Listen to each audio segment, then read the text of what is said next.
नमस्कार विद्यार्थियों, मैं अंजू शर्मा, सहायक आचार्य हिंदी विभाग, राजकीय महाविद्यालय बूंदी। हम बीए तृतीय वर्ष के प्रथम पेपर के अंतर्गत महाकवि, राष्ट्रकवि, द्विवेदी युग के प्रतिनिधि कवि मैथिली शरण गुप्त के खंड काव्य द्वापर के विद्रता अंश की व्याख्या कर रहे थे और इसी क्रम में हम आगे बढ़ते हैं।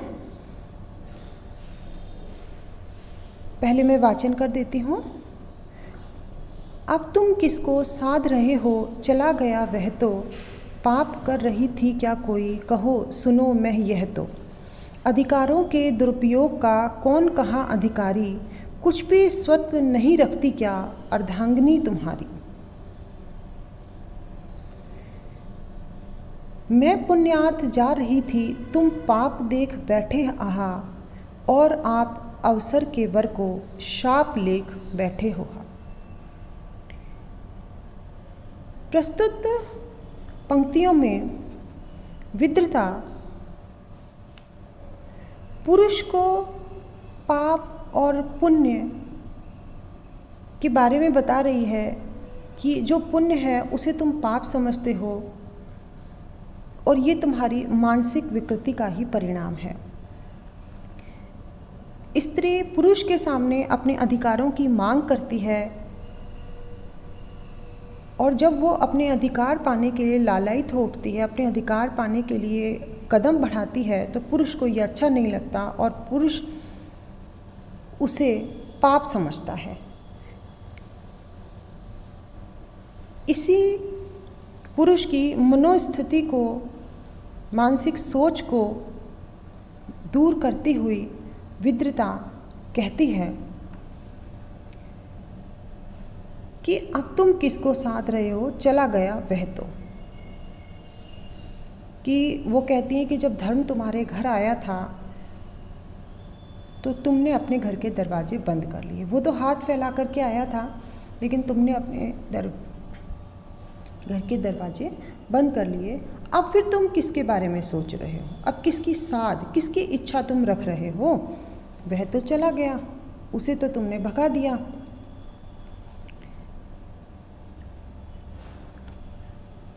पाप कर रही थी क्या कोई, कहो सुनो मैं यह तो।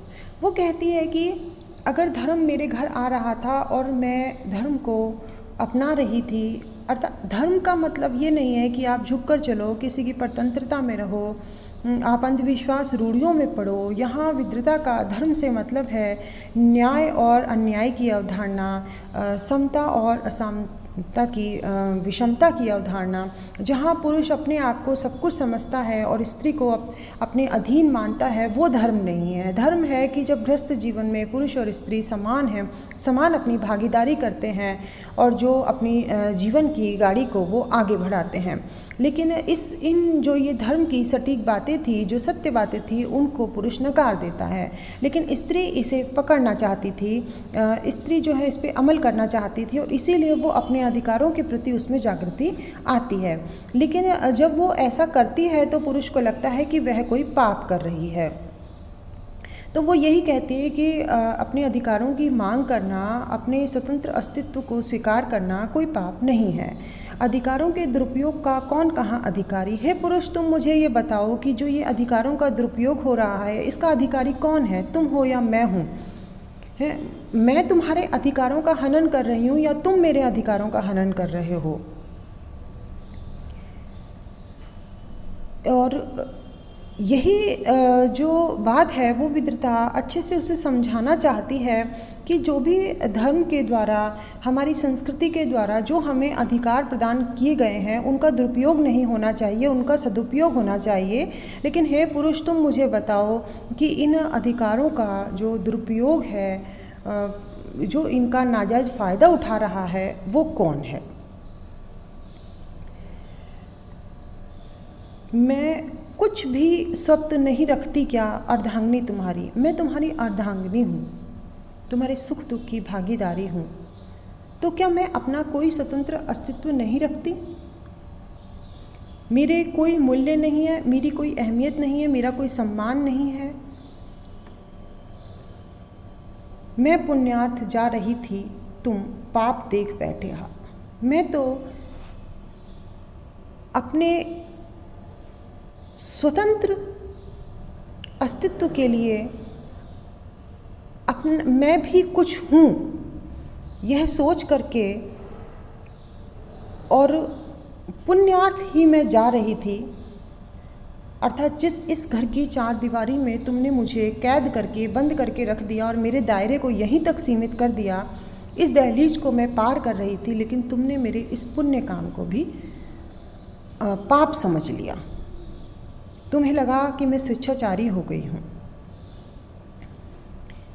तो मेरे इस पाप को भी तुम, मेरे इस माफ़ कीजिए, इस पुण्य को भी तुम पाप समझ रहे हो, पाप देख रहे हो। तो क्या यह गलत नहीं है? ये गलत है। इस प्रकार जो विद्रता है वो अपने मन के विचारों को प्रकट करती हुई चलती है और आप अवसर के वर को शाप लेख बैठे हैं।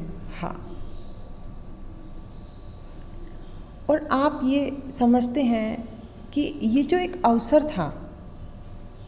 था पुण्य कमाने का, किसी का उद्धार करने का, उसको आपने श्राप समझ लिया। श्राप नहीं समझना चाहिए था। यह तो एक पवित्र एक नियम था, एक आचरण था, एक अवसर था, और उसे आपने अनिष्टकारी मान लिया। तो पुरुष से कहती है कि ये बहुत गलत है। अगर पुरुष और नारी दोनों को अधिकार मिले हैं तो दोनों को ही उन अधिकारों का उपभोग करना चाहिए, उसका सर्वे सर्वा पुरुष को नहीं बनना चाहिए। और अगर कोई स्त्री आगे बढ़ना चाहती है, अपना एक मुकाम हासिल करना चाहती है, तो उसमें पुरुष को उसका साथ देना चाहिए, उसे एक पुनित कार्य मानना चाहिए, ना कि उसे एक शाप या पाप मानना चाहिए।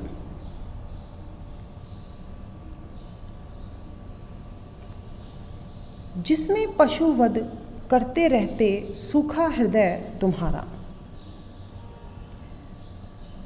पुरुष स्त्री के प्रति कठोर आचरण करता है, उस पर शक करता है, उसकी स्वतंत्रता का हनन करता है। विद्रता इस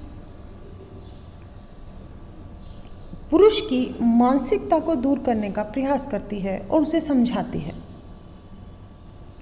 वो कहती है कि जिसमें तुम पशु वध करते हो, सूखा हृदय तुम्हारा, तुम पशु वध करते हो, पशुओं की बलि देते हो, तुम्हारा हृदय कठोर हो गया, उसमें भावनाएं, संवेदनाएं, प्रेम, दया, सब खत्म हो गई हैं। तुम इन सब से दूर चले गए हो, तुम पुरुष नहीं, तुम कठोर पुरुष बन गए हो, और इसीलिए तुम्हें अब कुछ दिखाई भी नहीं देता है। इस प्रकार विद्रता पुरुष को सही राह पर लाने का प्रयास करती है, उसे समझाने का प्रयास करती है, अपने अधिकारों की मांग करती है। और इन सबके माध्यम से हमें लगता है कि मैथिली शरण गुप्त ये चाहते थे कि स्त्री को जो प्राचीन काल में अधिकार मिले हुए थे, जो स्वतंत्रता मिली हुई थी, वह अनवरत जारी रहे और वह स्त्री की वही स्थिति अब भी हो, क्योंकि मध्यकाल में स्त्री की स्थिति में बहुत अधिक गिरावट आ गई थी। वो पुरुष की मानसिकता को भी दूर करना चाहते थे, उसकी मानसिक जो विकृत मानसिकता थी उसे वो दूर करना चाहते थे और उसे बताना चाहते थे कि तुम इस जो ये गृहस्थ जीवन है इसके एकमात्र अधिकारी नहीं हो, दो पुरुष और स्त्री दोनों ही समान रूप से इसके अधिकारी हैं। इसीलिए तुम्हें अपनी पत्नी को भी, उसके अस्तित्व को भी तुम्हें स्वीकार करना होगा, उसे स्वतंत्रता प्रदान करनी होगी।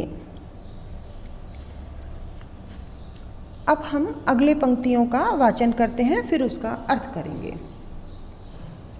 वे मख मिटे और हे ईश्वर इन्हीं बालकों द्वारा स्वयं स्वर्ग फल वाली भी उस लोलुपता का लय हो। कर्म हमारा क्षमतामय हो, धर्म सुममतामय हो। मैथिली शरण गुप्त द्वारा रचित द्वापर खंड काव्य के विद्रता अंश से यह लिया गया है और हमने पढ़ा कि जो विद्रता है वो पुरुष को बता रही है कि अगर मैं अपने अधिकारों की मांग करती हूँ तो वो कोई पाप नहीं है, वो पुण्य ही है। और लगातार ये पशु बलि देते हुए, कठोर आचरण करते हुए तुम्हारी जो मानसिकता है वो विकृत हो गई है और तुम्हें लगता है कि अगर मैं अपने अधिकारों की मांग करूँगी तो वो मैं गलत कर रही हूँ। इसी में समझाते हुए वो उसे आगे कह रही है, जिसमें पशु वध करते करते सूखा हृदय तुम्हारा, वे मख मिटें और हे ईश्वर इन्हीं बालकों द्वारा। वो कहते हैं कि पशु वध वाले यज्ञ तुम लगातार करते आ रहे हो और इसीलिए तुम ऐसे हो गए, तो वे मख मिटे। इसीलिए वो भगवान से प्रार्थना करती है कि ऐसे जो यज्ञ हैं जिनमें बलि दी जाती है वो ख़त्म हो जाने चाहिए, वो नहीं होने चाहिए।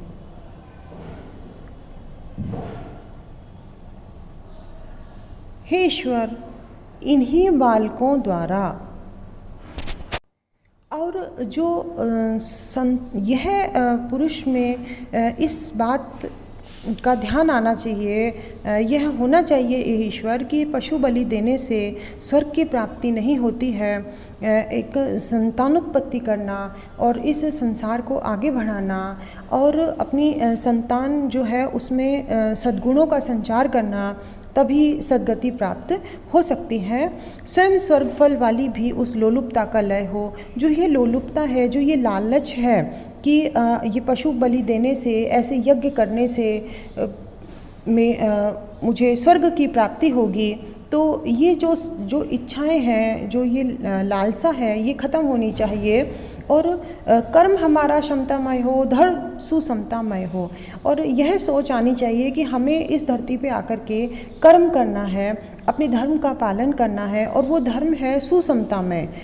समन्वय की भावना होनी चाहिए उस धर्म में, समानता की भावना होनी चाहिए। और जो है, जब समाज में समानता की बात आ जाएगी तो अपने आप ही स्वर्ग फल की प्राप्ति भी हो जाएगी। तो इस तरीके की बातें जो हैं वो, हे ईश्वर तुम इस संसार में लेकर के आओ। पुरुष जो है उसके मानसिकता को बदलने का प्रयास करो। और इसमें ही बताना चाहते हैं कि जो धर्म और धर्म के नाम पर जो अधर्म किया जाता है, जो ये कहा जाता है कि हमारी संस्कृति में है यज्ञ हवन करना, लेकिन वो सिर्फ इस पर्यावरण वातावरण की शुद्धि के लिए होता है, मन की शुद्धि के लिए होता है। अगर किसी की बलि दे करके यह शुद्धि की जाती है तो वो शुद्धि नहीं, वह शुद्धि है, वह पाप नहीं, वह पुण्य नहीं, वह पाप है। और इसीलिए हमें ऐसे कुकृत्यों से दूर रहना चाहिए। और सबसे सही तो यही है कि जो ये पंक्ति इसमें आई है कि स्वयं स्वर्गफल वाली भी उस लोलुपता का लय हो, कि हर आदमी की इच्छा है कि मुझे स्वर्ग की प्राप्ति हो, और इसके लिए वो इस संसार में रह करके चाहे कृत्य करेगा चाहे कुकृत्य करेगा, लेकिन ऐसा नहीं होना चाहिए। ये मानसिकता बदलनी चाहिए और हमें बस इस संसार में सद्गुणों की ही स्थापना करनी चाहिए, और जिससे किसी को हानि पहुँचती है, क्षति पहुँचती है, ऐसा काम हमें नहीं करना चाहिए। देखिए, मैथिली शरण गुप्त जो थे वो एक बहुत मानवीय मूल्यों को स्थापित करने वाले कवि थे, और उनकी जो सोच थी उसमें पुरुष और स्त्री दोनों ही समान ही थे। नारी का निरादर करके नहीं रखा जा सकता, और इसीलिए उन्होंने साकेत, यशोधरा, द्वापर इस प्रकार की उन्होंने रचनाएं लिखी। अगर हम यशोधरा का देखें तो यशोधरा में भी उनकी यही बात आती है कि स्वामी गए चुपचाप गए, यही भारी दुख है। मतलब वो कहती है कि मैं अगर इस संसार की भलाई के लिए कोई काम हो रहा है तो मैं उसमें मना नहीं करूँगी। इसका मतलब यही है कि ईश्वर जो है वो पुरुष अगर इस बात को समझता है कि मैं इस संसार की भलाई के लिए कोई काम करूंगा और उसमें पत्नी मेरी बाधा बनेगी, तो ये गलत है। ऐसा नहीं होता है। स्त्री समान रूप से इस संसार की भलाई के लिए, परोपकार के लिए समान रूप से भागीदारी करती है। खड़ी बोली में और सरल शब्दों का प्रयोग करके कवि अपनी बात को अभिव्यक्ति प्रदान करते हैं, यह उनकी बहुत बड़ी विशेषता है। आज हमने जिन अंशों को पढ़ा उनका सार यही था कि पुरुष और स्त्री समान हैं और स्त्री को भी अपनी स्वतंत्रता, अपने अस्तित्व, अपने अधिकार, अपनी मांग, अपने जीवन जीने के तरीके, इन सब के प्रति आवाज़ उठानी चाहिए और दोनों ही समान हैं, कोई भी किसी से बढ़कर के नहीं है। अब हम अपने अगले व्याख्यान में विद्रता के ही जो अंश हमारे पाठ्यक्रम में लगाए गए हैं उनकी हम व्याख्या करेंगे। तब तक के लिए धन्यवाद।